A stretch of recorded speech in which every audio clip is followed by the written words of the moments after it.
Donc maintenant on va voir warn, error et debug qui sont des aides en fait quand on va coder pour voir mieux ce qui se passe, pour aussi prévenir d'éventuelles erreurs.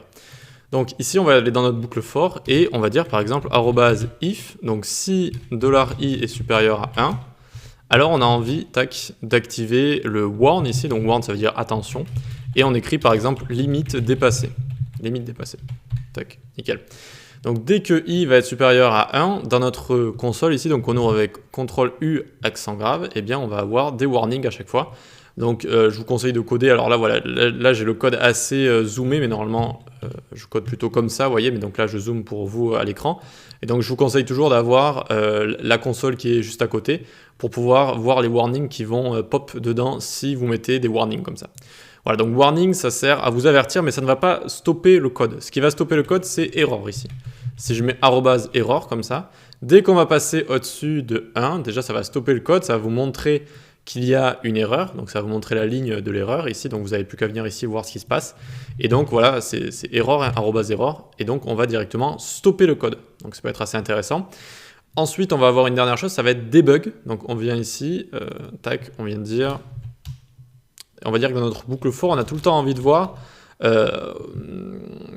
va venir ici, on va faire @debug par exemple, et puis on va dire valeur de font size, tac, 2 points, et donc on va mettre un hashtag, on ouvre les accolades, ça va être du coup ce qu'on a écrit juste au-dessus, donc 30 pixels plus $i x 10, hop, et voilà, donc on va pouvoir voir la valeur de font size à chaque itération, 40, 50, 60, etc., etc. Encore une fois, là, c'est des valeurs assez simples, mais si vous avez des valeurs plus compliquées, ça peut être assez utile de voir quelles sont ces valeurs exactement. Donc ici, encore une fois, on a utilisé une expression SAS, c'est pour ça qu'on a utilisé cette syntaxe du hashtag, on ouvre les accolades, et etc., etc. Ces syntaxes, ça s'appelle des interpolations, et ici, vous pouvez taper par exemple interpolation SAS, tac. En fait, ça s'utilise dans certains cas précis, notamment quand on fait des références à des variables SAS pour des propriétés, comme on a vu précédemment, ou comme on voit ici avec item. Et donc, vous voyez, interpolation, c'est ce qu'on a ici. Et ça vous met ici une liste des endroits où on peut les utiliser. Voilà. Donc, notamment avec extend, avec des imports, des fonctions, des noms de propriétés, comme on a vu. Et voilà, dès qu'on veut faire des expressions aussi de manière générale, comme on est en train de faire ici, c'est une expression. Voilà.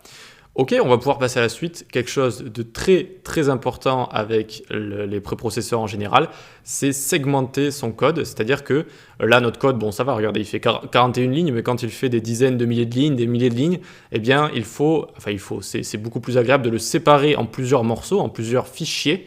Et donc, on va voir comment segmenter son code dans la prochaine vidéo.